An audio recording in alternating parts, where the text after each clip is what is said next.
दोस्तों, एक दिन की बात है जब कर्ण मेरी बड़ी बहन रेखा दीदी से उनके कमरे में गुपचुप बातें कर रहा था। मैं उस वक्त खिड़की के छोटे से रोशनदान से छिपकर उन्हें ताक रहा था।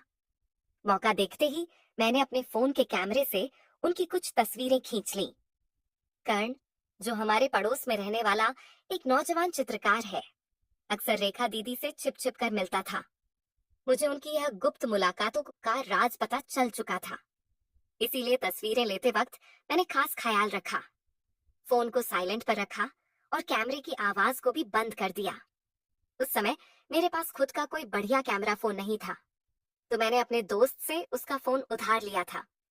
तस्वीरें खींचने के बाद मैंने उन्हें अपने लैपटॉप में ट्रांसफर कर लिया और दोस्त के फोन से सारी तस्वीरें हटा दी। फिर मैंने दोस्तों को उसका फोन लौटा दिया। इसके बाद मैंने एक फोटो एडिटिंग टूल का इस्तेमाल करके तस्वीरों की चमक को थोड़ा बढ़ाया, ताकि रेखा दीदी और करण के चेहरे साफ तौर पर नजर आए। फिर मैंने एक रंगीन प्रिंटर से उन तस्वीरों को छाप लिया। अब मुझे बस सही वक्त का इंतजार था। मेरा इरादा था कि इन तस्वीरों को रेखा दीदी के सामने लाकर उन्हें डरा दूं और अपनी बात मनवाने के लिए मजबूर करूं। मैं ऐसी परिस्थिति का इंतजार कर रहा था जब कर्ण शहर से बाहर हो और रेखा दीदी घर में अकेली हो।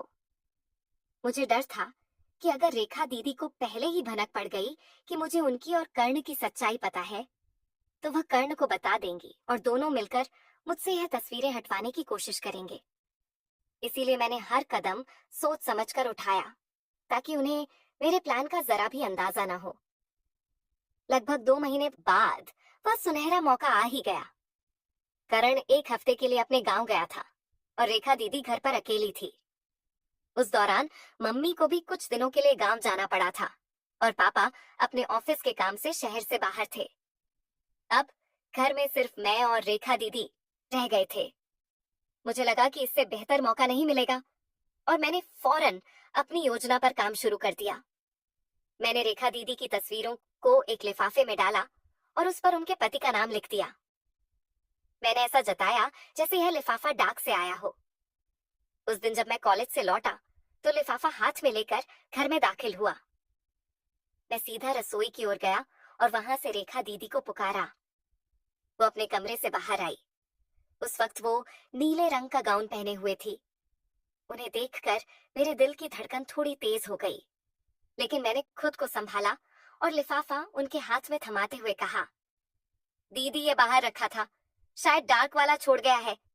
रेखा दीदी ने थोड़े आश्चर्य से लिफाफे को लिया और उसे गौर से देखने लगी। मैं पास की कुर्सी पर बैठ गया और बोला, देखो ना दीदी, ये किसका हो सकता है? उन्होंने जवाब दिया, पता नहीं, ससुराल से तो ऐसा कुछ नहीं आता। फिर उन्होंने लिफाफा खोला और अंदर की तस्वीरें निकाली। जैसे ही पहली तस्वीर पर उनकी नजर पड़ी, उनकी आंखें चौड़ी हो गईं और चेहरा एकदम पीला पड़ गया। वह डर से कांपने लगी और कुछ बोल नहीं पाई।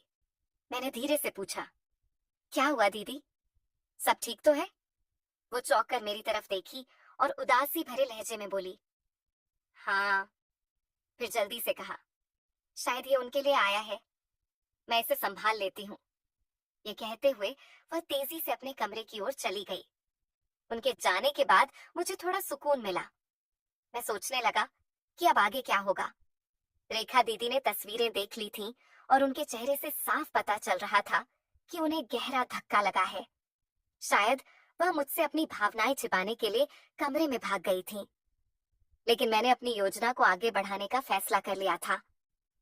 अब मुझे अपने इरादे को पूरा करना था। हालांकि मन में थोड़ा डर और उत्सुकता दोनों थी कि आगे क्या होने वाला है।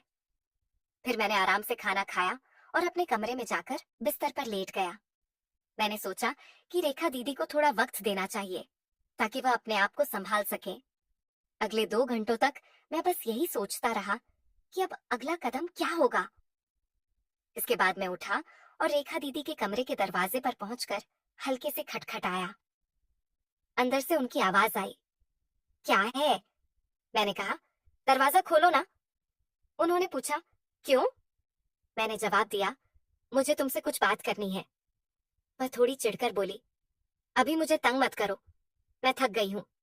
मैंने फिर कहा, बस 1 मिनट के लिए खोल दो। थोड़ी देर खामोशी के बाद उन्होंने दरवाजा खोला और मुझे अंदर आने दिया। वो बिस्तर पर बैठ गई और थके हुए अंदाज में बोली, जल्दी बोलो, मेरा सिर फट रहा है, मुझे आराम करना है। मैंने चिंता जताते हुए कहा। दीदी तबीयत खराब है क्या? उन्होंने गुस्से से कहा। मैं ठीक हूँ, जो कहना है वह जल्दी कहो। मैंने कहा, मेरे फोन में कुछ तस्वीरें हैं जो मैं तुम्हें दिखाना चाहता हूँ।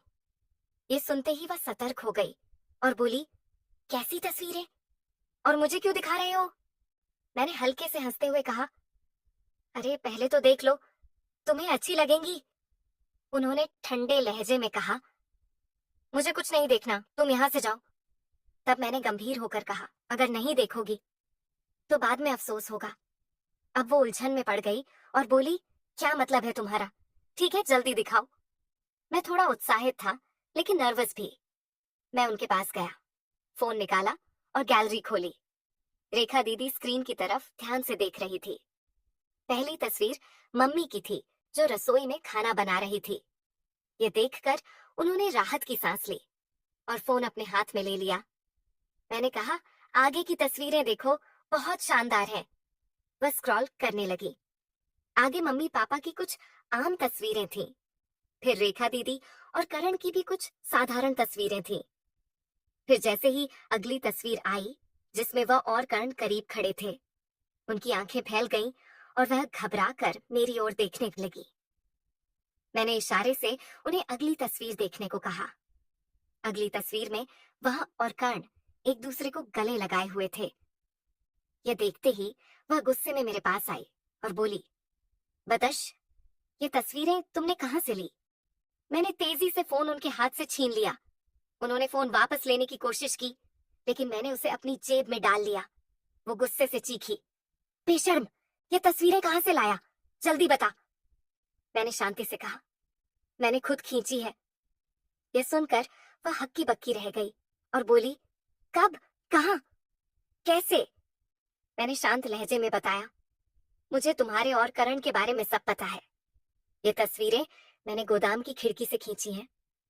ये सुनते ही वह समझ नहीं पाई कि क्या करे और फूट फूट कर रोने लगी। मेरा सब कुछ खत्म हो गया, मेरी जिंदगी बर्बाद हो गई। वह बड़बड़ाते हुए बिस्तर पर ढह गई और तकिए में मुंह छिपाकर जोर जोर से रोने लगी। मैं चुपचाप बिस्तर के किनारे बैठ गया और उन्हें देखता रहा। वो वहीं पड़ी सुबक रही थी। उनका नीला गाउन उनके शरीर से चिपक गया था, जिससे उनकी शक्ल साफ दिख रही थी। कुछ देर बाद जब उनका रोना थोड़ा कम हुआ, मैंने उनके कंधे पर हाथ रखा और कहा, दीदी अब बस करो, उठो। लेकिन वो रोती ही रही। थोड़ी देर बाद मैंने फिर कहा, दीदी मैं ये तस्वीरें किसी को नहीं दिखाऊंगा, मुझ पर यकीन करो। यह सुनकर उन्होंने धीरे से सिर उठाया और मेरी ओर देखा। उनके चेहरे पर गुस्सा साफ दिख रहा था। मैंने कहा, जैसी हो वैसी ही देख रहा हूं। वो तिलमिलाकर बोली, क्या मतलब है तेरा? मैंने कहा, जिस तरह तुम करण के साथ रहती हो उसी की बात कर रहा हूं। उन्होंने गुस्से से कहा, तू मुझसे ऐसी बेहुदा बातें कैसे कर सकता है?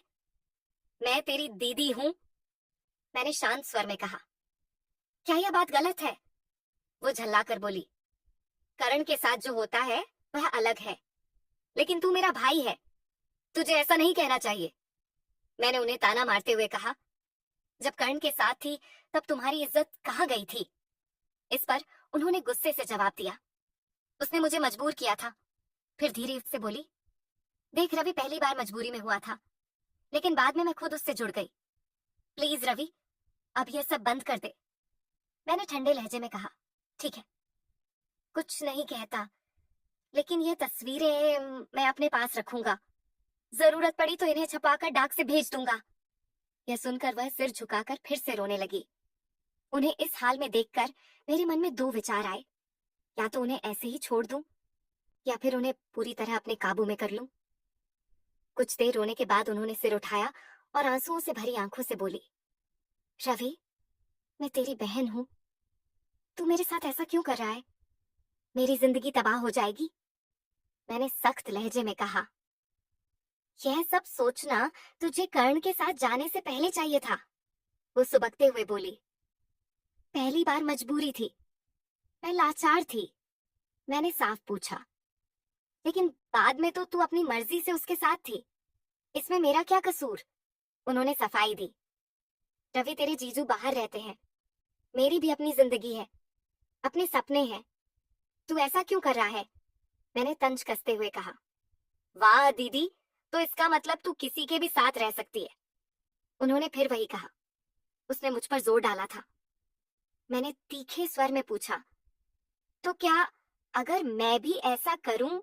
तो वो गुस्से से चिल्लाई, रवि तू बहुत गंदी बात कर रहा है, तुझे शर्मिंदगी की महसूस करनी चाहिए।